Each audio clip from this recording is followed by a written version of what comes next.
Mateus, capítulo 13, versículo de número 44. Alguém que nos visita nessa noite aí, pela primeira vez? Pega a mão, eu vou te chamar aqui não. Seja bem-vindo. Amém? Os irmãos lá do fundo, seja bem-vindo, em nome de Jesus. Amém? Glória a Deus. Nós estamos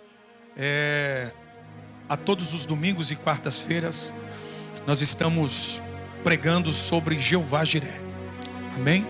Projeto de vida 2024, o ano da herança. Amém? Então vamos lá. Projetou aí, Lipe? Quem está aí? É o Lipe. Vamos lá. Tem como apagar essa luz aqui, ó? Aí. Obrigado. Então vamos lá. O reino dos céus é como um tesouro escondido em um campo. Certo homem, tendo-o encontrado, escondeu de novo. E então, cheio de alegria, foi e vendeu tudo o que tinha e comprou aquele campo. Amém? Coloque as mãos sobre o teu coração. Feche teus olhos por um minutinho só. Vamos orar. Senhor Deus, poderoso e eterno Pai, coloco a minha vida, Senhor, em Tua presença. Que eu não venha falar, Senhor, palavras de mim mesmo, mas que eu venha falar, meu Deus, aquilo que o Senhor deseja falar nessa noite, Pai. Nós pedimos a Ti, Senhor. A Tua palavra, ela é uma semente, Senhor. Uma semente tão poderosa, que quando cai em uma terra boa, ela tem capacidade de produzir, Pai. Que cada coração aqui nessa noite, Senhor, sejam tocados, que eles recebam com alegria essa semente que é a Sua palavra, Senhor. Nós te pedimos, Pai, que toda mente passiva seja ativada agora pelo poder do Espírito Santo. Usa a minha vida mais uma vez para a Tua glória, Senhor. Em nome de Jesus, é o que te pedimos nessa noite. Em nome de Jesus, amém e amém. Presta atenção no texto. Olha o que diz: o reino dos céus é como um tesouro escondido em um campo. Certo homem, tendo encontrado, escondeu de novo. E então, cheio de alegria, foi e vendeu tudo o que tinha e comprou aquele campo. Preste atenção nisso aqui, irmãos. Todas as vezes, puder dar uma baixadinha no fundo, todas as vezes que você estiver lendo a Bíblia, e Jesus ele começa a contar uma parábola, a gente precisa entender o que é uma parábola. E o que é uma parábola? A parábola, ela é algo espiritual, do mundo espiritual, que se aplica no nosso plano terreno. Ou seja, é um princípio de Deus que que Jesus queria demonstrar para que os homens pudessem praticar princípios do reino. Então o que Jesus está dizendo aqui, irmãos? Jesus está dizendo aqui de um homem, contando essa parábola, que esse homem ele foi trabalhar em uma terra, e quando ele começou a trabalhar nessa terra, no campo, ele começou a cavar aquela terra, a cavar, ele encontrou ali um tesouro. A Bíblia não fala o que é, mas certamente eu acho que ele encontrou ali um lugar onde tinha ouro. E quando ele percebeu que aquele campo havia algo de valor, ele resolve enterrar. E a Bíblia diz que ele começou a vender tudo o que tinha para poder comprar esse campo. E a Bíblia diz que ele não fez isso com tristeza, mas com alegria. Pega isso daqui, redobre a sua atenção. Preste atenção nisso aqui, ó. Esse homem, ele começa a vender tudo. Certa vez, eu conheci um homem, inclusive na campanha Jeová Jiré. Dalvan, se estiver aí, eu já contei isso para ele, né? Este homem um dia chegou em mim e falou assim: pastor,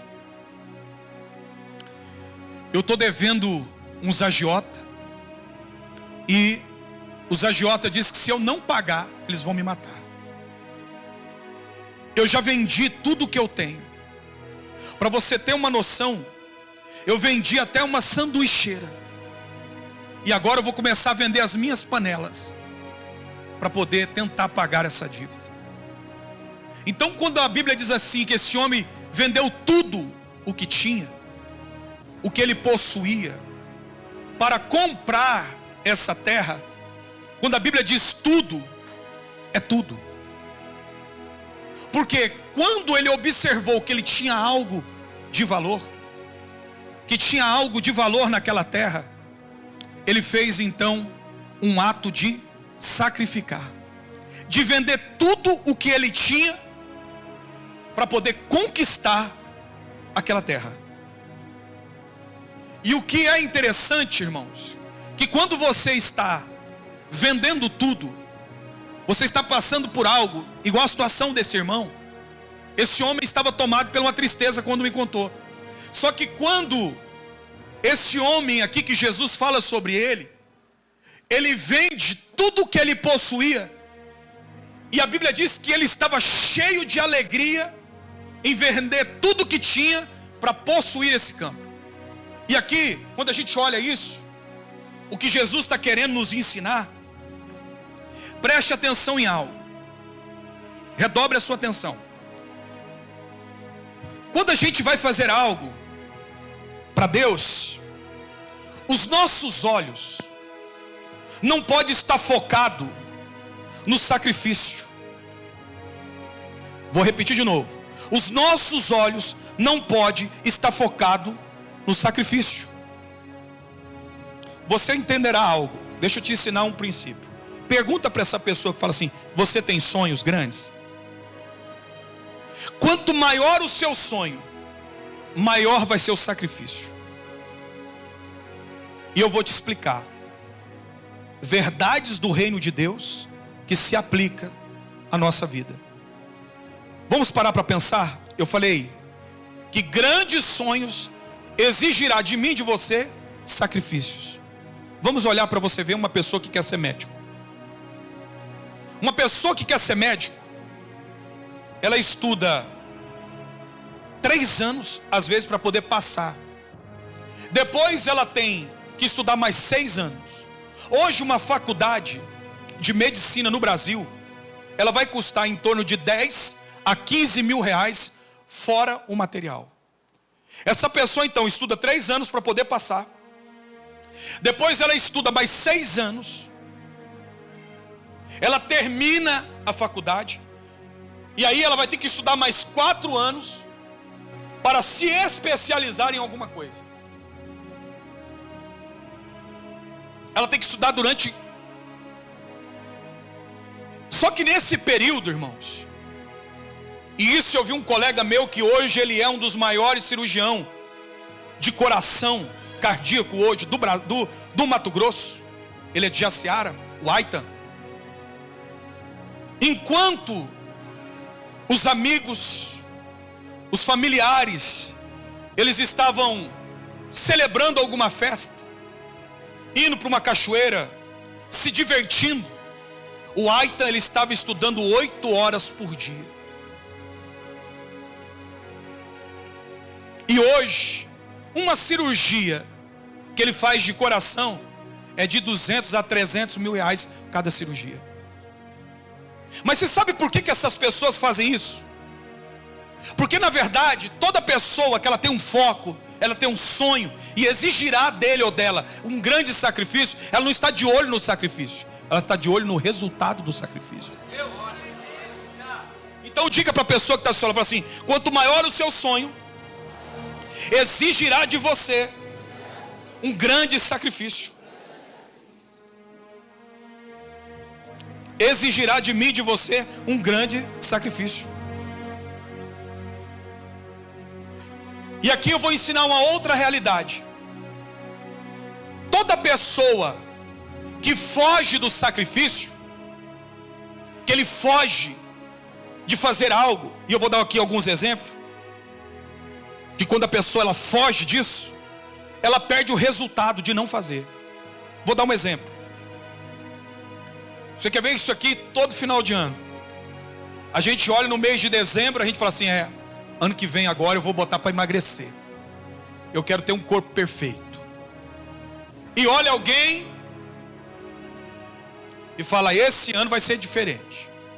Esse ano eu vou fazer uma academia. Esse ano eu vou fazer uma dieta. E a gente começa. Quando a pessoa ela começa a ir para a academia, primeiramente, irmão, quando você vai, no outro dia parece que você tomou uma surra. Não tem uma parte no seu corpo que não dói. É dor para tudo quanto é lado, irmão. Parece que alguém passou com o carro em cima de você. E aí é nesse momento que a pessoa que decidiu fazer a dieta, que decidiu se sacrificar em alguma área, fazer uma dieta, ir para a academia, ele resolve desistir. Por quê? Por causa da dor. Nós queremos o resultado. Nós queremos ter o resultado, mas a gente não quer passar pelo princípio que a gente tem que passar. Por que muitas pessoas elas não conseguem obter certos resultados daquilo que Deus tem para a vida dela? Porque ela olha para o sacrifício, ao invés de olhar para o resultado. Preste atenção nisso aqui. Projeta para mim Eclesiastes capítulo 11, versículo 4.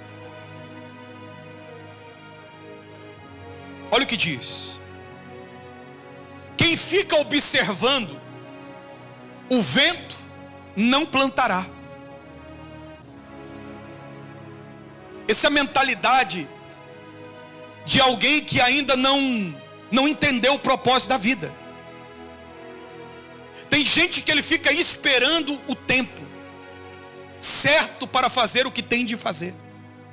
E a Bíblia aqui já está declarando que quem fica observando o vento, será que eu lanço a semente, não lança a semente, e não planta, e há quem fique olhando para as nuvens, a Bíblia está dizendo, certamente essa pessoa não irá colher. Não irá colher. Se tudo que a gente for fazer na vida, haverá sacrifício. A gente vai ter que sacrificar. É igual certa vez uma pessoa chegou em mim e falou assim: pastor, coloque as suas mãos sobre a minha cabeça e transfere o que está na sua vida para mim.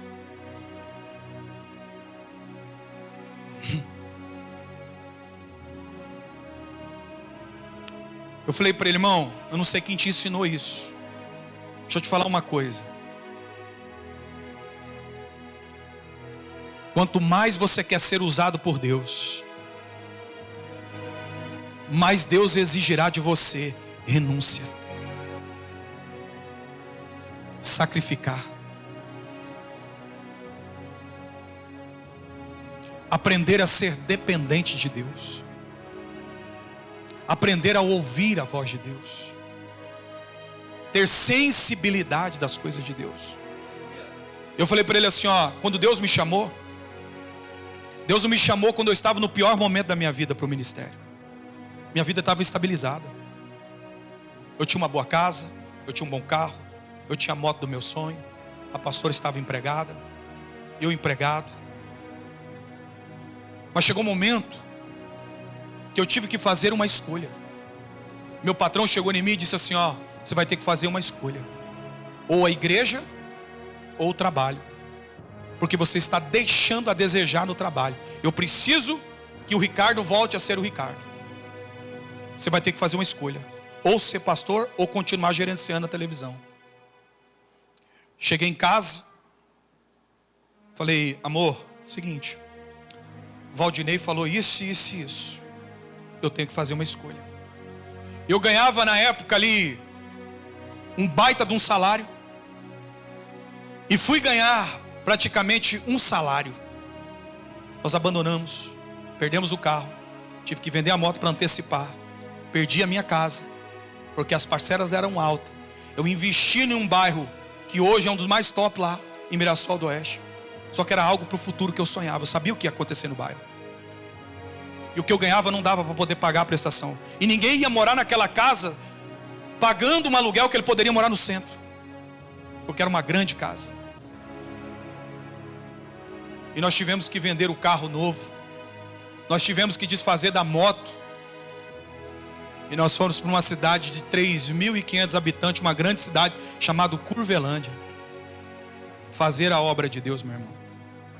Ser dependente de Deus e das pessoas. Começa por aí. Hoje a gente vê o que Deus está fazendo e continuará fazendo, porque Ele está no meio de nós.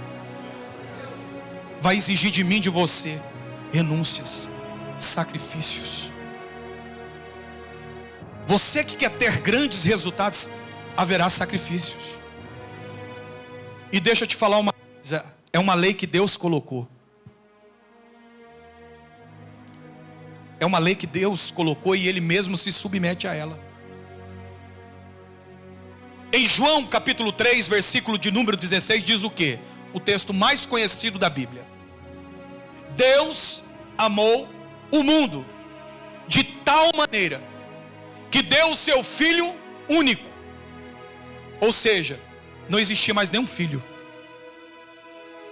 Não existia mais nenhum filho. Preste atenção, redobre o que eu estou te falando. Porque agora eu vou contar um testemunho de uma irmã. Não sei se ela está aqui. Ela sempre senta por aqui. Evangelita está aí, está lá no canto lá. Ontem nós estivemos lá. Foi algo emocionante, Evangelita. Saí de lá com lágrimas nos olhos. Você não sabe o tanto que eu saí de lá emocionado. Preste atenção.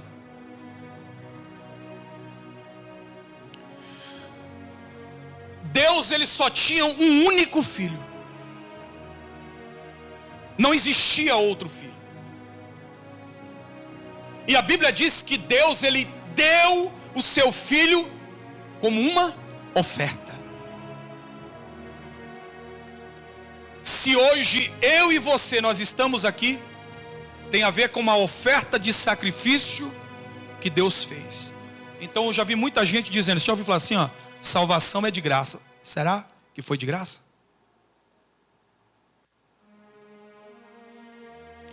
E aí, por causa do sacrifício, calma lá, você vai entender algo aqui, ó. Vamos lá? Certa vez Jesus chega no momento em que Ele vai ser entregue na mão dos seus tosqueadores. A Bíblia diz que Ele vai a um jardim chamado Getsemane, que a tradução do nome significa lugar de prensar. E Ele dobra o joelho ali naquele lugar e começa a orar. E a Bíblia diz que a pressão foi tão grande que Ele começou a suar sangue. E aí Ele faz uma oração dizendo, Pai, se for possível, passa de mim esse cálice. Todavia, que se cumpra a sua vontade. Naquele momento, o Pai não ouviu Ele. E aí, irmãos, a gente volta um pouquinho mais atrás. Vocês lembram que quando Jesus, Ele foi ser batizado, João Batista olhou e disse assim, ó, o Cordeiro que tira o pecado do mundo está no nosso meio. Jesus é batizado por João. E a Bíblia diz que quando ele sai da água, veio uma pomba, como uma espécie de uma pomba, e pousa sobre ele. E todos aqueles que estavam ali escutou, eis aí o meu filho amado, em quem eu tenho tanto prazer nele. Eis aí o meu filho amado, em quem eu tenho tanto prazer. Olha só, meu irmão. quando Jesus orou, mesmo ele sendo um filho amado, Deus não respondeu. E eu vou te explicar o porquê. Você lembra quando Jesus foi até Lázaro, e ele chega diante do túmulo de Lázaro? As pessoas disseram: não adianta mais, já são 4 dias, ele já está fedendo. Jesus diz assim: ó, rola a pedra, tira a pedra, tira a incredulidade, tira a venda dos teus olhos. Presta atenção, antes dele liberar uma palavra, ele faz uma oração dizendo assim: ó, Pai, eu sei que o Senhor sempre me ouve. Ele começa assim: eu sei que o Senhor sempre me ouve. Só que no Getsemane, o Senhor não ouviu ele. E aí Jesus é entregue, ele é chicoteado, colocam uma coroa de espinho na sua cabeça, os seus tosqueadores cospem nele, ele tem que levar aquela cruz pesada. E Deus, imagina você, irmão, se fosse o seu filho e você fosse Deus. Se você fosse Deus, eu falo com as mães agora, imagine se você fosse Deus, vendo o seu filho sendo zombado, chicoteado, uma coroa de espinho, carregando uma cruz. Será que você suportaria? Depois ele é levado para o monte, ele sobe até o monte, ali eles pregam os seus pés, as suas mãos, e Deus não faz nada. E aí naquela agonia daquela cruz, Jesus diz assim: ó, Eli, Eli, lama sabachthani. Tradução: meu Pai, meu Deus, por que o Senhor me abandona? Por que você está me abandonando? Naquele momento, irmãos, sabe o que Deus estava fazendo? Ele não estava com os olhos no sacrifício, ele estava já olhando para o futuro. Olha para essa pessoa que está do seu lado. Naquele momento, ele não olhava para Jesus, ele já olhava para você e para mim. E esse é o problema de muita gente. A gente quer o resultado. Só que quando a gente vem para o altar, a gente está de olho no sacrifício,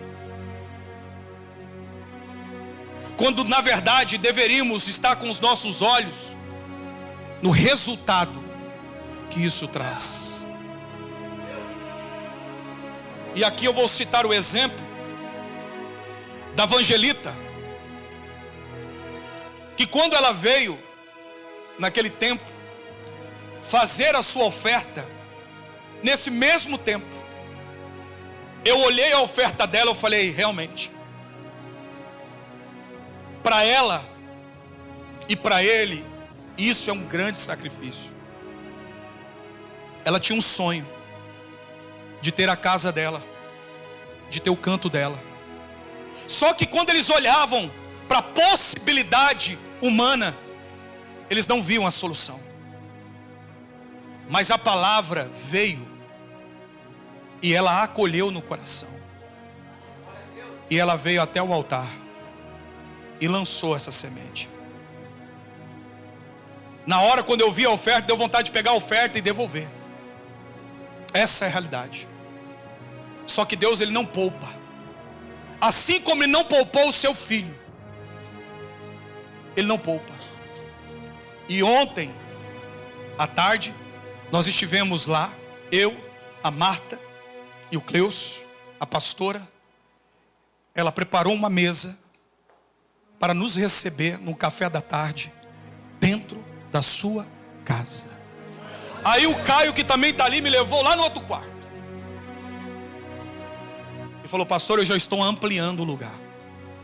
Colocou a mão e falou assim: ó, isso aqui, pastor, tudo isso aqui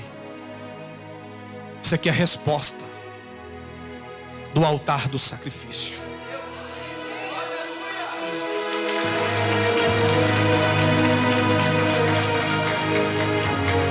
Aí eu vou te falar, irmãos, o que Deus fez, se comparado ao que eles semearam, não é nem uma vírgula daquilo que Deus fez multiplicar.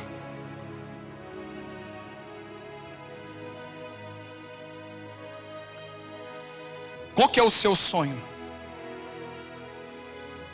Deus, Ele tem interesse em realizar os teus sonhos, os seus objetivos.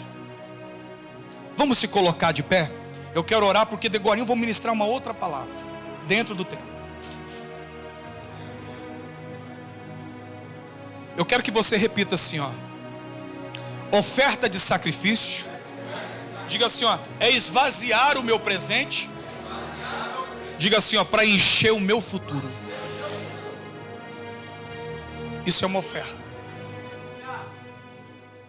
Coloque as mãos sobre o teu coração. Troque a música, fazendo favor. Eu quero fazer uma oração. Feche teus olhos em nome de Jesus.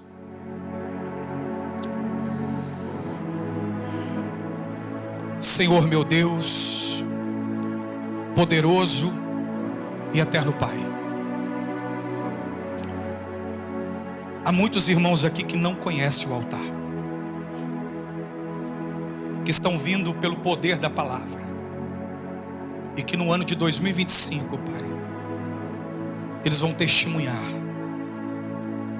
de uma forma sobrenatural aquilo que Deus fez. Nós não terminamos ainda o ano, nós ainda não levamos a oferta, o propósito em cima do altar,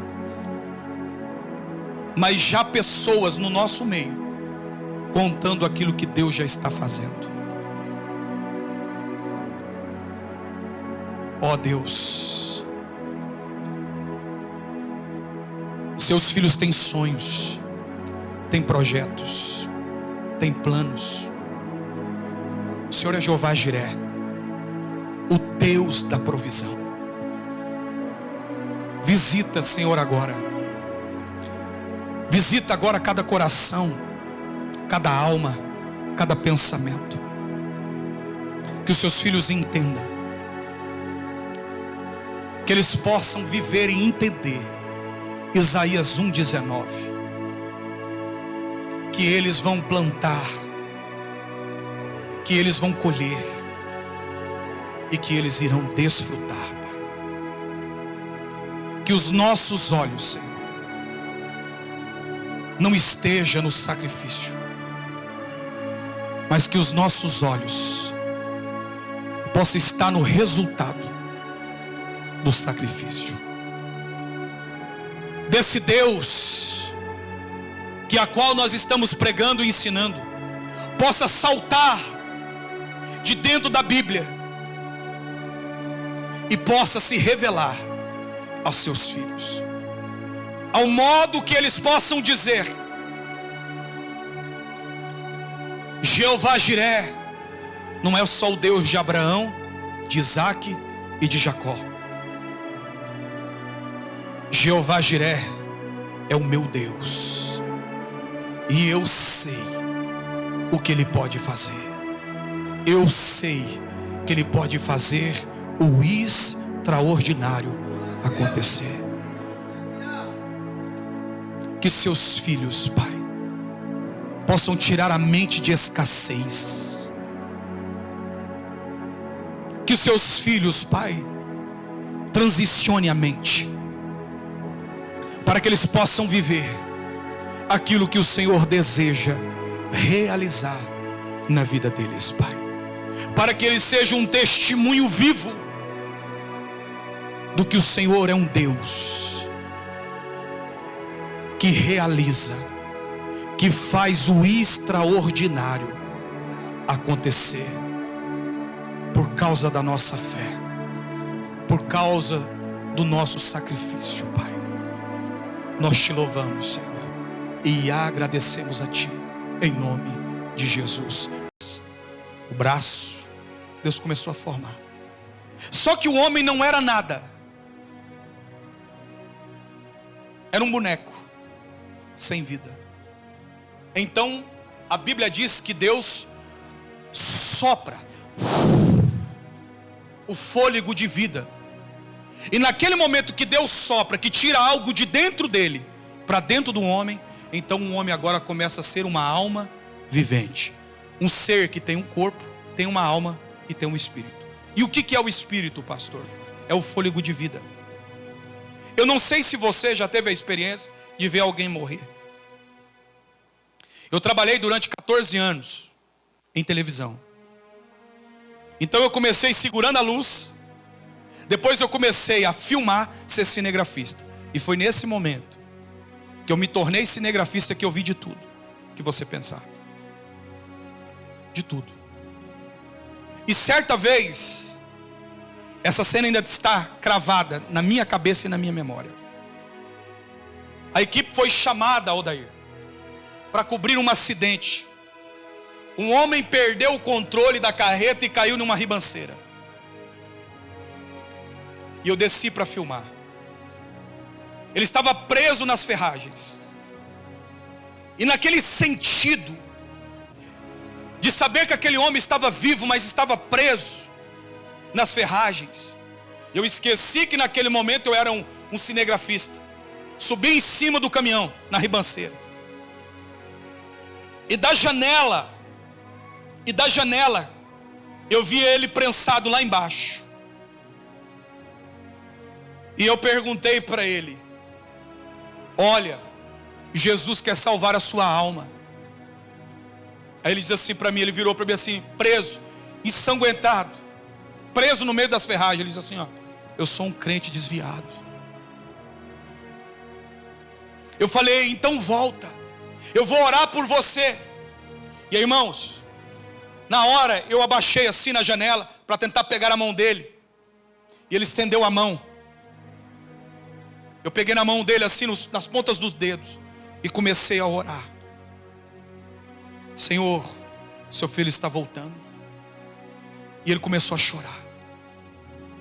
Quando eu terminei de orar, trazendo ele para o mundo espiritual, pedindo ao Senhor para perdoar o pecado dele, ele olhou para mim assim, irmão, fez assim, ó. Quando eu terminei de orar, ele olhou para mim assim e fez assim, ó.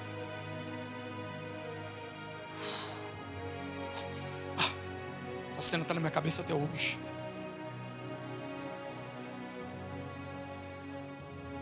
Quando ele deu aquele último suspiro, botando para fora aquele fôlego, o Senhor disse: isso daí é o que eu sopro no ser humano. Se eu tiro o meu fôlego de vida, vocês são simplesmente pó e nada mais.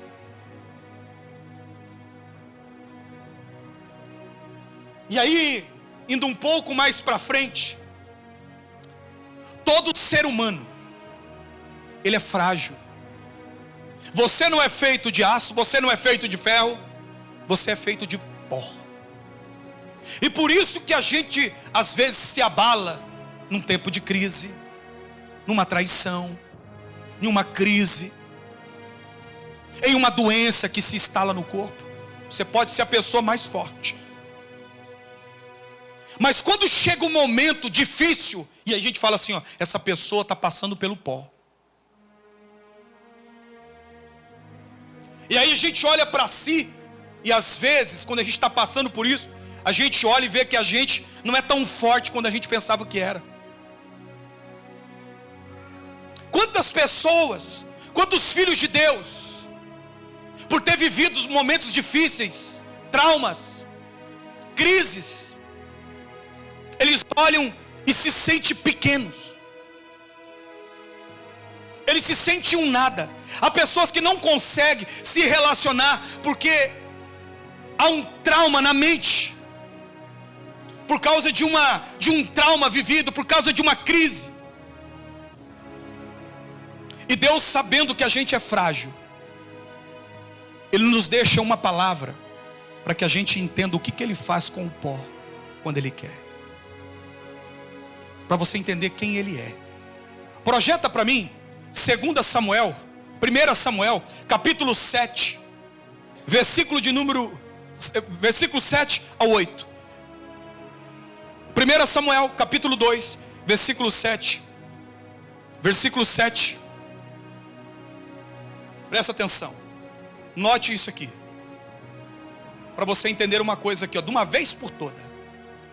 Quando alguém quiser te pregar uma outra verdade que não seja ela, está aqui a palavra de Deus. Olha o que ele diz. O Senhor é quem dá o quê? E é Ele também que dá.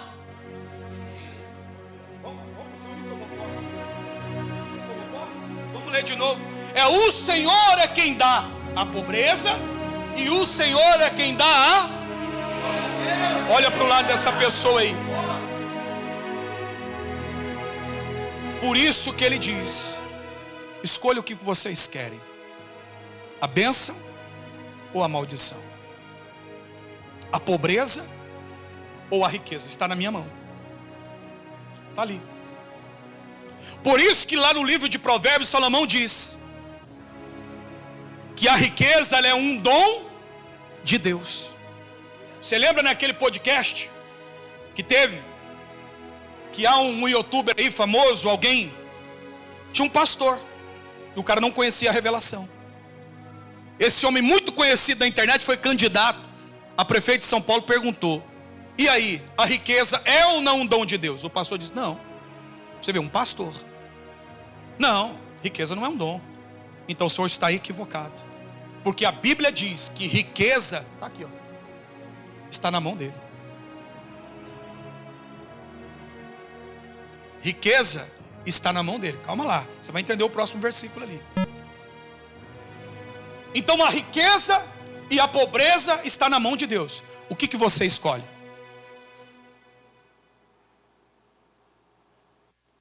Pergunta aí para esse irmão: o que você escolhe? O que você quer?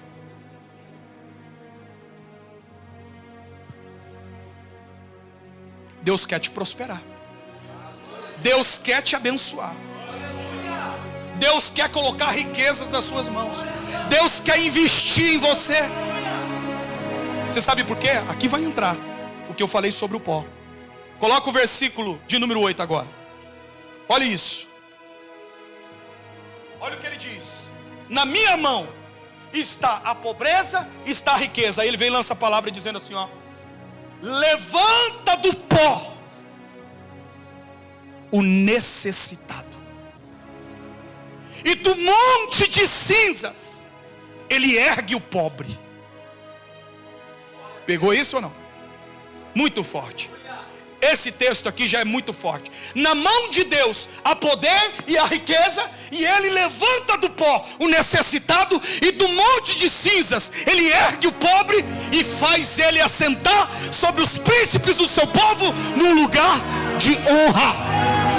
No lugar de honra.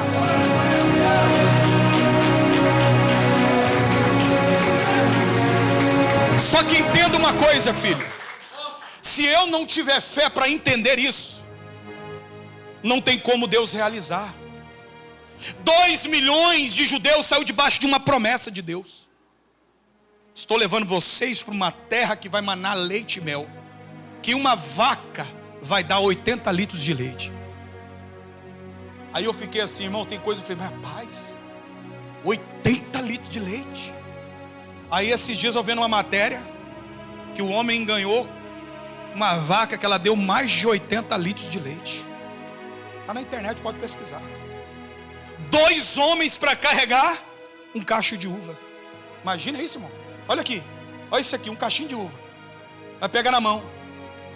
Mas Deus estava levando o seu povo para uma terra que precisaria de 2 homens para carregar esse cacho de uva. Só que este povo, ele saiu do Egito, mas o Egito não saiu de dentro deles. Deus tirou eles de escravo, mas a escravidão não saiu de dentro deles. Por isso que a palavra do Senhor diz que se a gente não mudar a mentalidade, a gente deixa de receber qual seja a boa, perfeita e agradável vontade de Deus. Por isso que há muitos crentes dentro da igreja, que ele está assim, ó, igual aquela música do Zeca Pagodinho: deixa a vida me levar, vida leva eu. Sou feliz e agradeço por tudo que Deus me deu. Então Deus está assim, beleza. Você não sonha? Você não sonha grande?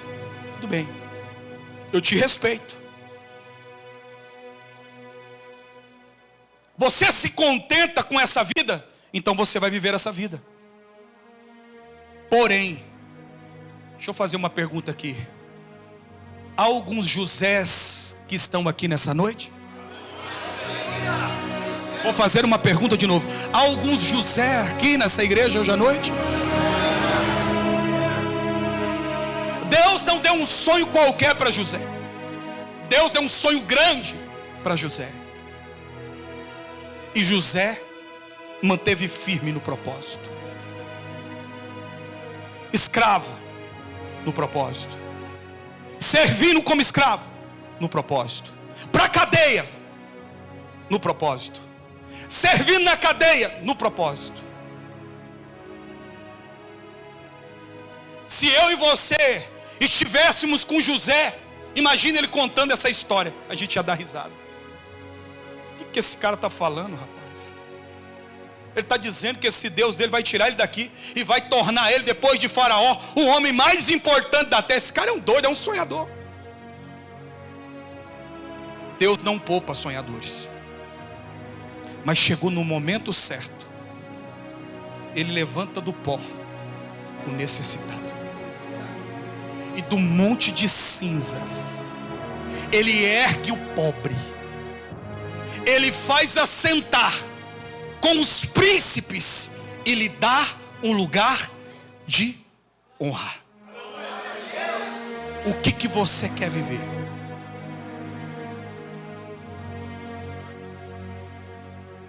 Deus tem o poder de tirar você que está lá embaixo. Vocês lembram da história de Jó? Preste atenção que eu vou contar para vocês.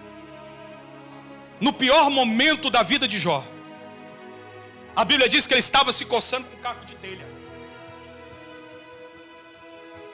Leproso. Se coçava com os cacos da telha. E a mulher dizendo: amaldiçoa esse Deus e morra. No meio da luta, Jó diz assim, ó: eu sei que o meu Redentor vive, e Ele há de se levantar em meu favor.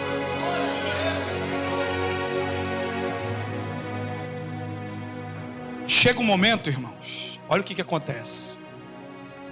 Deus vai lá e cura as lepras. Deus vai lá e restaura a vida de Jó. Aí sabe o que aconteceu? Deus tirou Jó lá do pó de novo, lá do monturo, do nada. Aí Jó, irmãos, ele fica grávido. Preste atenção. Ele volta para casa curado, e ele começa a ficar grávido de novo. Eu perdi 5 filhos, mas eu já estou grávido de 10 filhos. Eu tinha tantos camelos, mas agora eu estou grávido de tantos camelos. E aí sabe como termina a história? Capítulo 42 diz que o Senhor deu e restituiu a Jó o dobro do que ele tinha. O dobro do que ele tinha 5, Deus deu 10. Os animais que ele tinha, Deus deu o dobro. Sabe por quê, irmãos? A gente esquece de uma promessa. A gente lê isso, esse versículo que agora eu vou ler juntamente com vocês. A gente só lê esse versículo quando a gente está falando de avivamento na igreja. Só que no livro de Joel, ele não está falando de um avivamento. Ele está falando no meio de uma crise. Por causa da desobediência do povo de Israel, Deus agora retém a chuva e o povo não prospera. E o que sobrou? Veio o gafanhoto, o migrador, o cortador, o destruidor, e acabou com tudo. E no meio daquele caos, Deus levanta um homem chamado Joel, um profeta, para profetizar isso aqui, ó. Projeta aí, fazendo um favor. Joel capítulo 2, versículo 28. Você que está vivo aí, dá um glória a Deus aí, vai lá. Dá uma sacudida nesse irmão, fala assim: ó, meu irmão, essa palavra é para você e para mim. Fala aí. Vamos lá. Olha o que ele diz: no meio do caos, no meio da crise, depois disso, derramarei do meu espírito sobre todas as pessoas. Os seus filhos e as suas filhas profetizarão. Os velhos terão sonhos e os jovens terão visão. Sonhar e ter visão. A gente às vezes nunca perguntou por que essa palavra Jeová Jiré significa o Deus da provisão. A palavra provisão, ela é uma junção de duas palavras: pró e visão. Quando o homem ele recebe o batismo de Jeová Jiré na vida dele, ele recebe uma unção. Deus faz uma sociedade com ele. Isso é violento, irmãos. Aí eu falei para vocês, Deus só investe em sonhos. Ele faz uma parceria. Você tem um sonho? Você sonha? Você tem visão? Então eu vou investir na sua visão. É a provisão. O que você sonha, o que você projeta, Deus só vai investir na sua visão. O Deus da provisão. Elias era um sonho de Deus. Elias era um projeto de Deus. Vamos lá? Quando Deus levantou Elias, olha o que o Senhor diz: já tenho provido, profetiza. Vai para o Querite. Presta atenção, irmão. E o que eu vou fazer lá no Querite, Senhor? Você fica lá. Enquanto haver crise, todo dia vai uns garçons vestidos de preto. Eles vão te sustentar todos os dias enquanto você estiver lá.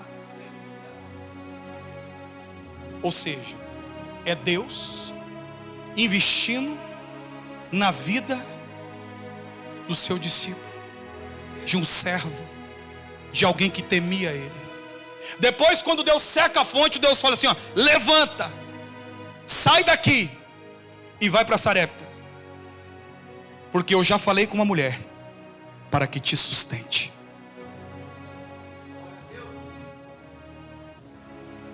Provisão é Deus investindo na sua visão. Se você não sonha, filho, não tem como Deus fazer. O que você enxerga, o que você quer, não tem um sonho, não tem uma ambição, não tem um projeto. Então Deus vai dizer: como que eu vou investir em você? Deus quer fazer de cada um de nós aqui, irmão, alguém que seja próximo em todas as áreas, para que você e eu possamos investir em vidas, abençoar vidas, ser um rio por onde Deus pode fluir, marcar vidas, enviar missionários, abrir clínicas de reabilitação de drogado. E é isso que eu sonho, com uma escola de primeiro até a 6ª, 7ª série. Eu sonho com uma escola aonde a gente vai poder ensinar os nossos filhos o caminho de Deus, a tirar eles às vezes dessas escolas que estão trabalhando na mente das crianças. Como que a gente faz isso? Com recurso. E a minha oração como pastor e como profeta na vida de vocês, eu oro que vocês realmente prosperem, irmão, e prosperem muito. De um dia você chegar em mim e falar assim: pastor, que tal a igreja? Vamos construir, vamos comprar um lugar para a gente poder ajudar essas pessoas que estão nas drogas, pagar um psicólogo, pagar um médico, investir. Essa é a missão da igreja. A missão da igreja não é ter fazenda, não é ter gado. Aquilo que Deus tem para a igreja é o próximo, é avançar. Mas como que a igreja avança? Vocês têm que prosperar. E eu vou continuar profetizando sobre a sua vida, para que vocês avancem, para que vocês prosperem, para que vocês sejam um canal a abençoar por onde vocês passar. O mundo possa ver Deus em você e nas suas ações. E aí, meu irmão, quando você sonha, quando você projeta, sabe o que vai acontecer? Olha o que vai acontecer, como aconteceu na vida da irmã. Você vai viver o milagre de Amós, capítulo 9, versículo de número 13. Quando você sonha, quando você projeta, presta atenção. Dias virão, declara o Senhor, nos quais aquele que ara, que está arando a terra, alcançará aquele que está colhendo. Olha isso aqui. E os que pisam as uvas, aqueles que semeiam, vinho novo gotejará dos montes e fluirá de todas as colinas. O que Deus está dizendo aqui, ó? Olha o que Deus está dizendo aqui, ó. Quando a gente viver isso, Deus ele vai fazer o tempo, o que era para ser em 8 anos, o que era para ser em 10 anos. Olha o que Deus vai fazer. Ele vai fazer com que você chegue mais rápido no tempo da sua colheita. Por isso que certa vez Jesus disse aos discípulos: não diga que vai ser amanhã, o momento é agora. Quando a gente vem até o altar do sacrifício, ele vai encurtar o tempo. Aquilo que Deus iria fazer na tua vida em 5 anos, pode acontecer em 1 ano. Em 1 ano, Deus vai fazer encurtar o tempo entre o plantio e a colheita. Amós 9:13. Vou repetir de novo. Você tem sonhos, tem projetos. O que a gente precisa fazer? Lançar, escrever, projetar, lançar o futuro e semear, se a gente deseja receber algo. Porque toda semente ela gera conforme a sua espécie. Aprende isso, é a lei. Você não lança uma semente de milho e colhe abacate. Há uma lei na semente. E não tem como você fugir disso. É plantar. Qual é o seu sonho? Qual é o seu projeto? Lança semente. Se coloque de pé. Os projetos de vida acabaram. E possivelmente essa semana vai chegar mais. Acabou em Tangará, acabou aqui e acabou no Posto Norte. Pastor, o que a gente vai fazer, meu irmão? Você não tem ideia de tanto dinheiro que ainda a gente tem que gastar naquela construção.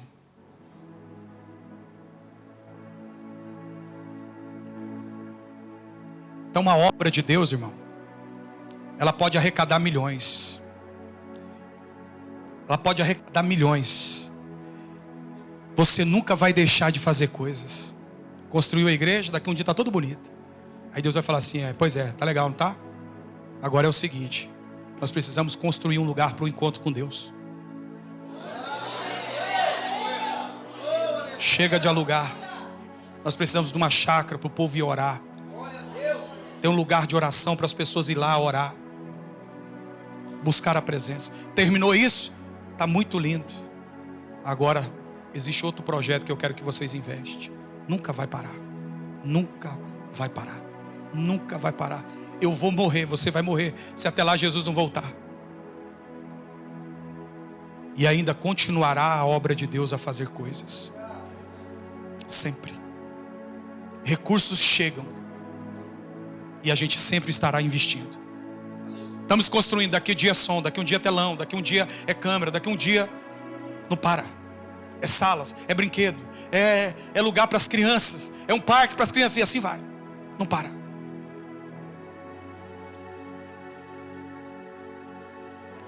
Entenda uma coisa, filho.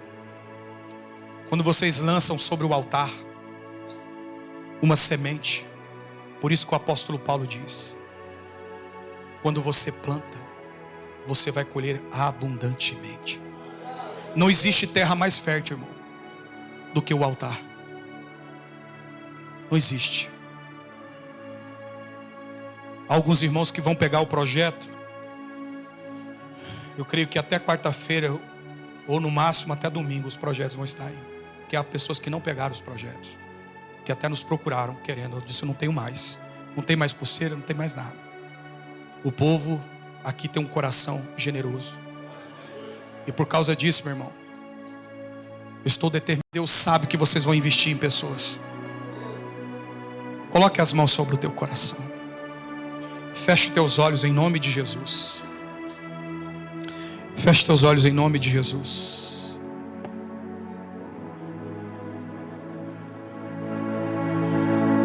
Senhor Deus, poderoso e eterno Pai, o Senhor é aquele que levanta o homem do pó. Assim como o Senhor achou a Davi atrás das poucas ovelhas do seu pai, o Senhor é Jeová Jiré, o Deus da nossa provisão. Senhor, eu oro, dê sabedoria ao seu povo, Senhor. Eu estou diante de homens e mulheres que vão sacudir essa cidade, Pai, que vão além, Senhor, que as pessoas vão querer estar perto para ver o que Deus está fazendo na vida dele, na vida dela, Senhor. Eu estou diante de homens e mulheres, Senhor, que vão cuidar da tua obra, que vai cuidar da sua casa, que vai cuidar do seu reino, que vai investir no teu reino, que vai investir em vidas, Pai. Eu estou diante de homens e mulheres que vão fluir, Senhor, que por onde eles passar, vidas serão transformadas, porque a fonte das águas brota dentro de cada um deles, Pai. Prospera, Senhor, prospera, Senhor, o seu povo. A riqueza está nas tuas mãos, Pai, e nessa noite eu oro juntamente com cada irmão. Eu oro, Senhor, coloque a riquezas, sabedoria, discernimento e entendimento, visão, mente transformada, Senhor, para viver o melhor. Eu profetizo sobre esse povo a lei da tua palavra, de plantar, de colher e de desfrutar, Pai. O seu povo, Senhor, vai avançar. O seu povo, Senhor, vai comer o melhor dessa terra. Os seus filhos serão como árvores frutíferas, plantados junto a ribeiros de água, Senhor. Eu determino, Pai, que os seus filhos avancem e que eles te conheçam. Dia 8, Pai, eu estarei aqui juntamente com as ovelhas que o Senhor tem colocado sobre o meu cajado, Senhor, em cima desse altar. Porque, Senhor, até aqui nos tem ajudado, Senhor. Mas chegou o momento dos seus filhos viver coisas maiores. Aquele que tem um coração voltado para ti, Senhor, que não está apegado a coisas materiais, mas que são generosos. Abençoa. Aonde eles colocarem a planta dos pés, que sejam os pés de Jeová Jiré. Aonde eles colocarem as mãos, que sejam as mãos de Jeová Jiré. Que os olhos deles, Pai, possa ser os olhos de Jeová Jiré. Ló olhou as campinas verdejantes. Abraão olhou para o deserto e viu o deserto florescer. Que os seus filhos tenham visão, Pai. Pegue o mais pequeno ao maior, Pai, e abençoe. Que os seus filhos avancem de uma tal maneira, Senhor, que as pessoas possam ver com os seus próprios olhos como é bom servir o Senhor, como é bom estar na presença dEle. Ele é um Deus fiel, Ele é um Deus que faz, Ele é um Deus que tira a pessoa que está jogada no pó, que ninguém dá nada por ela, e faz assentar sobre os príncipes do Senhor. Abençoe, Senhor. Desde já, Pai, eu oro nesse momento, abençoando a semana dos seus filhos, abençoando todos os visitantes que nos visitam, Senhor. Abençoe, Senhor, essa semana. Livra os seus filhos de todo mal, Senhor. Benditos são os seus filhos ao sair para trabalhar, e benditos são os seus filhos ao retornar para dentro das suas casas. Acampa os seus anjos de redor de cada um deles, e que o grande amor de Deus o Pai, a graça e a doce consolação do Espírito Santo de Deus esteja hoje e para sempre sobre vós, em nome de Jesus. Você diz: Deus abençoe vocês, que vocês tenham uma excelente semana e uma semana de bênção. Vamos aplaudir a Jesus bem forte? Glória a Deus.